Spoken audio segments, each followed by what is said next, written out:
3, 2, 1, ready, set, go.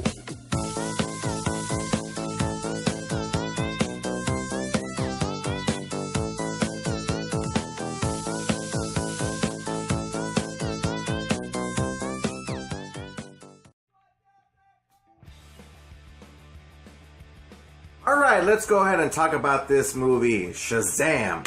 Now, Shazam is directed by David F. Sandberg, and this movie stars Zachary Levi, who plays this really cool superhero named Shazam. And for me, I actually knew what the superhero was, and what he was capable of, and what and how his origins were developed. I knew all of that. It was up to my acknowledgement, getting to know where the superhero came from. He has several similarities compared to Superman, but when it comes to Shazam, I very much love on how it's a combination between Superman and the Tom Hanks movie back in the 80s, Big. So I really do admire and how much superheroes nowadays are very unique. You know, they take on how the very adaptation of what a superhero can be and formulate it into a great molding, sculpturized, figuring character. In which cases, when it comes to Shazam, I really do admire and how much they put a lot of work, a lot of hard development into creating what a spectacular movie, great story, great characters. Zachary Levi it's not his first rodeo being in a superhero flick. He did have a very minor side character role, having to play one of the Warriors 3 in Thor: The Dark World, and very minimal performance in Thor: Ragnarok. So he's very familiar with having to work within that whole genre. But when it happens to be up front, being the star of the film, I think that his work is just brilliant. I really did admire him when he did a lot of great work on the NBC TV show Chuck. So that was a great TV show. I had a lot of fun with it. I really do admire Zachary Levi for all the great and hard work that he does with his performances. But before he becomes Shazam, he's actually this little 15-year-old kid named Billy Batson, and is played by Asher Angel.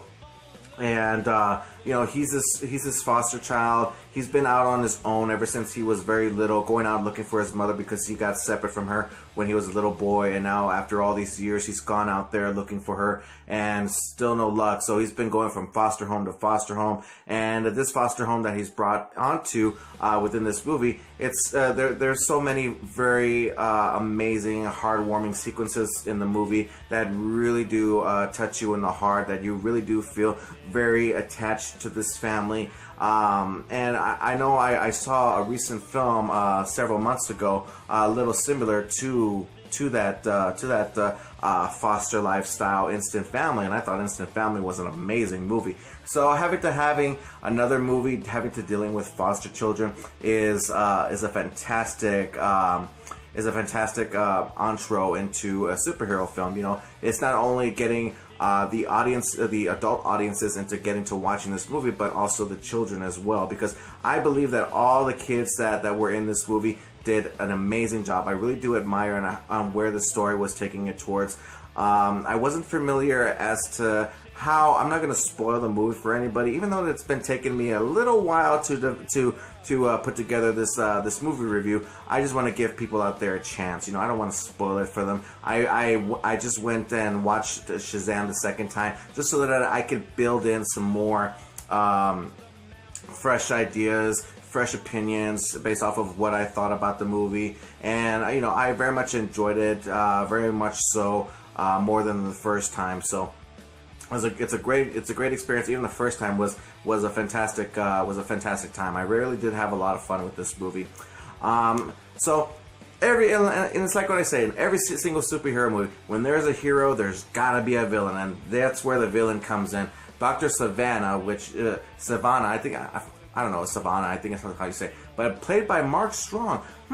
Mark Strong, I've seen him so many times. I very much admire for what he does. He's not as highly noticeable to being a very high class actor, but I've seen him doing a lot of great work. You know, just like how Ben Mendelsohn is being a really great villain in the majority of the films that he's in. And having to becoming part of the MCU, I think that Mark Strong is pretty much on the same level as him, having to, you know, do a really great performance playing a villain of a film. You know, he was the villain in Sherlock Holmes, he was the villain in John Carter, he was the villain in, well, sort of the villain in Green Lantern, you know, if there was a sequel to that film. You know, he was the villain in, did I say Sherlock Holmes? I think I said Sherlock Holmes. But yeah, he does that so much, and, you know, I really do admire him for what he does. I mean, I wouldn't have been surprised if he didn't even play a villain in the, what's that movie called? The Kingsman movies. So, but no, Mark Strong, great guy. I really do admire what he did, and it looks as though, like I said, I'm not going to spoil it here for anybody, but I'm just going to say this, that it looks as though we're going to be seeing him in future sequels, if there's any possible sequels. I think there is going to be, because this movie really did hit box offices very well. I mean, it made a lot of money, it made its money back, it even made more money, so this movie is a great success. I really do admire the very commitment that this cast and crew put in to making this great, wonderful film. You know, and the wizard being in this movie, played by Jiman Hyunso. It's like I said, my pronunciation is very terrible, so please excuse me for it. Man, I've seen him in so many movies, and yes, of course, as we all know, that Shazam, when it originated in the comic books, he wasn't known as Shazam at first. He was actually renamed. He was actually first called Captain Marvel, but then they renamed him, giving him the entitlement of Shazam, which I think is a really great selection. And it's kind of, you know, it's kind of convenient getting to know also that, you know, both Captain Marvel and Shazam happen to make their theatrical debut into the theaters within the same year and the same part in the same time frame as well. So it's interesting on how they did that. But I find that both franchises are very well successful. But I do believe that Shazam is a much more successful film compared to Captain Marvel's film. But it's a great time, a lot of fun. I really do love the story. I really do love where it was leading towards. Of course, when it comes to superhero films nowadays, especially when it comes to the DC EU, that was no longer formally known as the DC EU. It's just, you know, these DC set of films, and that are, you know, they're no longer a shared universe. You know, they'll keep the idea in mind, but furthermore, it's just going to be, you know, a solo comic book character here, a solo comic book character there, but never anything ever tying in, making their debut of all coming together. You know, they're not in that form just yet. So in which cases, they're still molding this universe, making it into being what they want it to be. So they're not rushing things anymore like the way that they did before, because, I mean, unfortunately, of course, we got Justice League. That was a complete flop. I really didn't like that movie.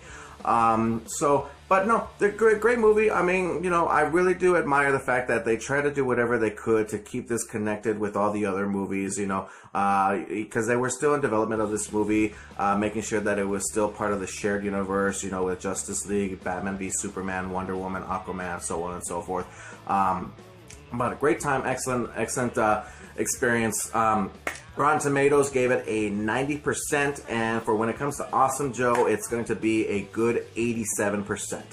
Great time. I really do much admire this movie for what it is. I didn't like the marketing to the movie because, unfortunately, when it came to the suit, I really did not like the suit. The suit really drew me off, but it really did fit into what the story had. There's a lot of humor in this. It gave me a lot of laughs, and I enjoyed the movie through and through. But like I said, even at the end credits scene, it just made me leave the theater having at least one more laugh. So great, excellent time, and I'm very much looking forward to seeing what's in store for within this superhero franchise. So what did you guys think? Did you guys go watch Shazam? Go ahead and leave a comment in the section in the bottom and let me know what you guys think. Besides that, that's my review for Shazam, and thank you guys so much for taking in the time of your day to having and watching one of my videos. You guys are such a huge inspiration to me for having to doing my great and personal hobby, because I love to talk about movies, but more importantly, I love to talk about them with you. And don't forget that you can also watch some more of my movie reviews, trailer reviews, video commentaries, just look me up on YouTube, Facebook at Awesome Joe Movie Reviews. Don't forget to click on the like, subscribe button, and share, comment. Do whatever you can to support the channel, because once again, I love to talk about movies, but more importantly, I love to talk about them with you. And as always, you guys, keep on living the dream and stay awesome. Thank you guys so much once more, and I'll see y'all in the next video. Bye.